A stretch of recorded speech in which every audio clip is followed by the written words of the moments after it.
Alléluia.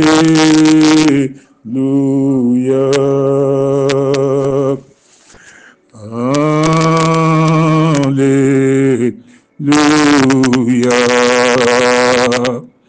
Shalom, shalom, peuple de Dieu. Je bénis le grand nom de l'Éternel en Jésus-Christ de Nazareth en ce moment. Je lève ma voix pour exalter ce grand Dieu tout-puissant en Jésus-Christ de Nazareth, le créateur de l'univers visible et invisible, le Dieu qui nous a redonné le souffle de vie, le Dieu qui, dans son amour, renouvelle ses bontés, ses compassions pour nous, conformément à sa parole dans Lamentation 3, chapitre 3, versets 22-23. Bien-aimé, voudrais-je dire à quelqu'un qui souffre, à quelqu'un dont la main noire, la main maléfique, la main d'envoûtement, d'imprécation, d'enchantement, de divination, de conjuration, la main de persécution, la main d'oppression, d'affliction du diable. Et sur cette personne, mon frère, ma soeur, papa, maman, naye koyebisayo, ne te décourage pas. Il y a un Dieu tout-puissant en action dans ta vie maintenant.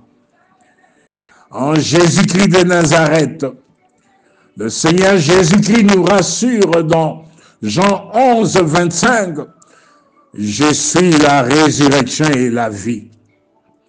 Celui qui croit en moi vivra, quand bien même il serait mort. » Atako, nzoto na yo zoyo kasikoyo, ke ekomi lokola ba osman desséché mikuwa ya kokauka, ba ogana nzoto na yo yoki lokola ekauki, ba poumon na yo, estomac, le gros intestin, petits intestins, foie, vésicule biliaire, rate, pancréas, appendice, rectum, sternum, côlon, mutu na yo, baner na mutu, veine sanguine, les artères sanguines, makila na yo, ozoyoka on dirait komi ya kokufa ya kokauka, santé na yo, ozoyoka lokole komi ya kokauka, tikanga na ebisayo, le Dieu tout-puissant, o ayebi yo, ozali non seulement ekelamu na ye, mais ozali mwana na ye en Christ Jésus. La main de l'Éternel, la main puissante, la droite triomphante, et sembwami na ngonga oyo kosimba yo. Nzoto yo zomona qui est commis complètement sec sur tous les plans santé na ye bundisami. Nkolo merci pour lelo. Nkolo aye pona bato maladi. Oh, Nkolo atelemi pona bato maladi. Toute forme de maladie, curable ou incurable, infection curable ou incurable, visible ou invisible. Oh, minganga ba olemba nanango. Oyo famille lembani nango, oyo batamokili balembani nango, lelo nzamba zoe bisayo, il est l'Éternel Dieu tout-puissant, il est Jéhovah Rapha, l'Éternel qui guérit de toute maladie. Tikangana bisayo, ata konjoto na yo komi ba osman desséché, yebake nangonga oyo. Jésus-Christ est le même hier, aujourd'hui et éternellement. Nzamboyo asekwisaki, le fils de la veuve de Naïm. Nzambe asekwisaki mwana ya Jairus, sa fille. Nzamboyo, en Jésus-Christ de Nazareth, a purifié qui le dit lépreux. Nzamboyo, moi c'est Atanga qui makila pendant 12 ans, Simba qui a zoaki, lobiko. Nzamboyo, azongisaki, bakime amona lisusu. Nzamboyo, akamataki ngai, ndeko na bino, papa na bino, abimisaki nga na nkunda masumu, na tombeau de la malédiction du péché, de l'occultisme, des œuvres de la chair, fétichisme magique. Bisika obalobaki sokolongwe dans 3 jours, okokufa lelo plus de 30 ans. Nazana bomoy pour la gloire de Jésus-Christ de Nazareth.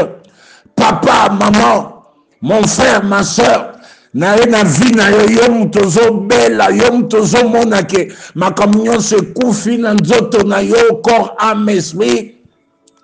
Ozo kanisa qu'il n'y a plus d'espoir. Naebisi yo Jésus-Christ est le même hier, aujourd'hui, éternellement. Il est Jehovah Rapha, l'éternel qui guérit de toute maladie. Maladie mon côté, et le mon côté, comme mayo, yango na ye na vie na yo papa, na vie na yo maman. Na déclarer maintenant. Yalobi, recommande ton sort à l'éternel, mets en lui ta confiance et il agira. Na Psaume 37, verset 5. Alobi lisusu, dans Jean 14, 14, si vous demandez quelque chose à mon nom, je le ferai.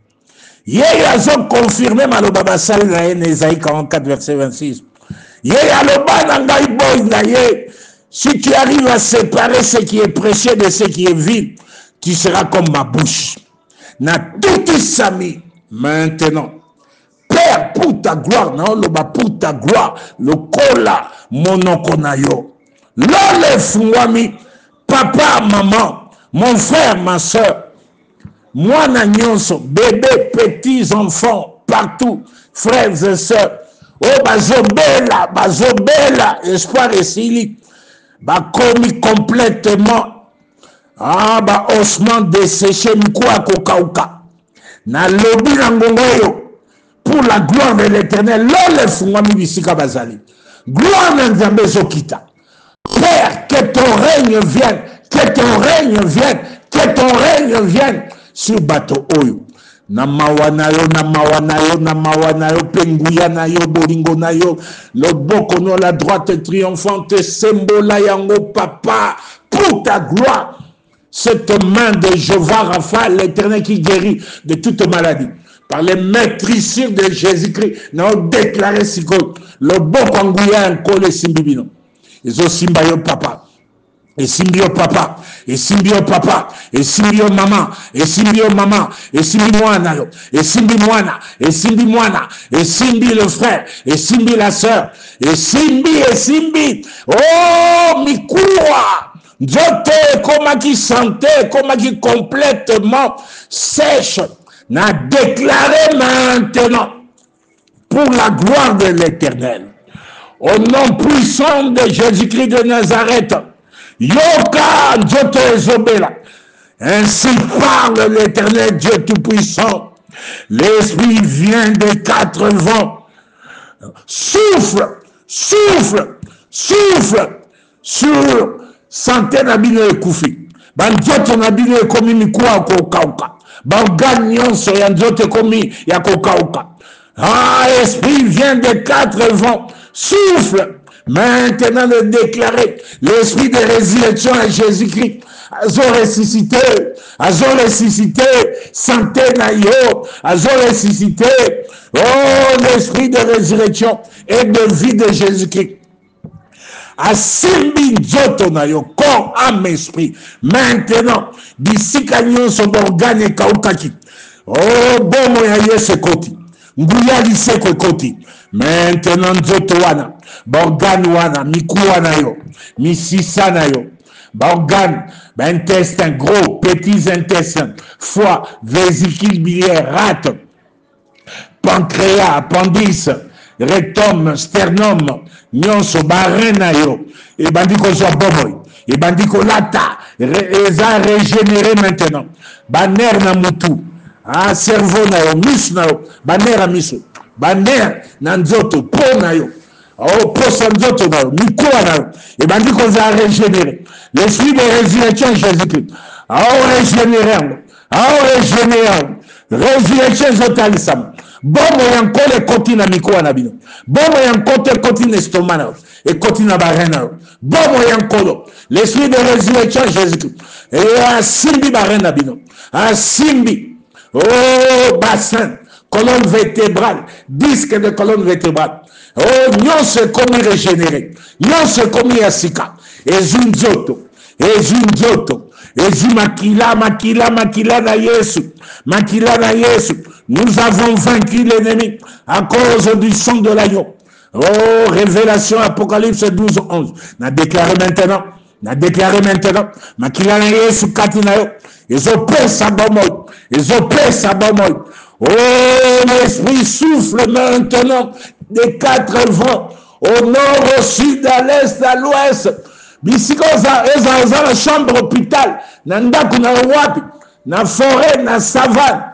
Oh, dans les villages, dans les campagnes, dans la ville, pays riches, pays pauvres, partout. Oh, Zayomoko perdu. N'a déclaré le fouami. Gloire à guérison latio. Gloire à guérison latio. Gloire à guérison latio. Au nom puissant de Jésus-Christ de Nazareth. Yahweh Nzambe Tata, le Dieu tout-puissant, le Seigneur éternel, Ayebi o Sengele Obika, puis Obandiko Bika. Je déclare maintenant la gloire de la seconde maison et la santé nayo, plus grande que celle de la première. Maintenant, santé nayo,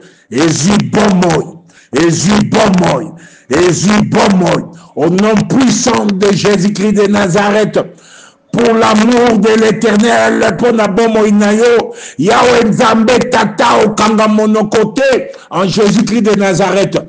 Pour l'amour de l'Éternel, pour toi mon frère, pour toi ma soeur, pour toi papa, pour toi maman, Yozan hôpital, Nzamba lobia au Kangamono côté, jusqu'à ce que maintenant, ton salut paraisse comme l'aurore, ta délivrance, ta guérison, comme un flambeau qui s'allume. N'a déclaré guérison n'a déclaré salut et continent d'autres, n'a déclaré biki, n'a longoli nyonso ezala qui maladie, n'a brisé main noire nyonso, il y a molili, il y a sorcellerie familiale en dehors de la famille, et où t'as empoisonnement visible ou invisible, et où t'as fétiche, magie, nyonso, ma parole de malédiction. Oh bah, ça qui contre eux. N'a déclaré que toutes les langues maléfiques. Oui, c'est les vents qui contre eux. N'a condamné n'a cloué à la croix. Au nom puissant de Jésus-Christ de Nazareth, atteignons ces ordonnances. Oui, ça y est qu'on condamne, on a ma maladie. Au pignâtre, ma maladie est aussi la tête. Atteignons ces ordonnances. Et ça y est qu'on subsistait contre eux. N'a déchiré en gros. Acte maléfique, on a déchiré en moi avec Jésus-Christ de Nazareth. N'a cloué en moi la croix. Au nom puissant de Jésus-Christ de Nazareth. N'a déclaré complot nyonso. C'est contre santé nayo. N'a déclaré. Et qu'on aboutir. Cela n'arrivera pas.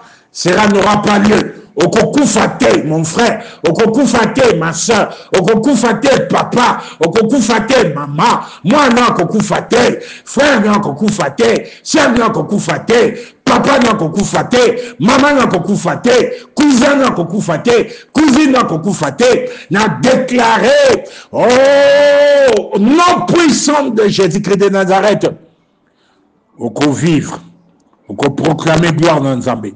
Je déclare maintenant, l'Esprit du Seigneur est sur toi. Au nom puissant de Jésus-Christ de Nazareth, maintenant, santé n'a régénéré. Mon frère, ma soeur, papa, maman, n'a déclaré maintenant, gloire dans Nzambe et enveloppé. Lève-toi maintenant, au nom puissant de Jésus-Christ de Nazareth. Sois éclairé maintenant, dans ta santé sur tout le plan, au nom puissant de Jésus-Christ de Nazareth, car ta lumière est arrivée. La gloire de l'Éternel s'élève maintenant. La gloire de l'Éternel s'élève maintenant. La gloire de l'Éternel s'élève maintenant. Il n'y a plus de ténèbres dans la santé. Mon lieu est soutenu dans la santé. Mon lieu est soutenu dans la santé. Au nom puissant de Jésus-Christ de Nazareth.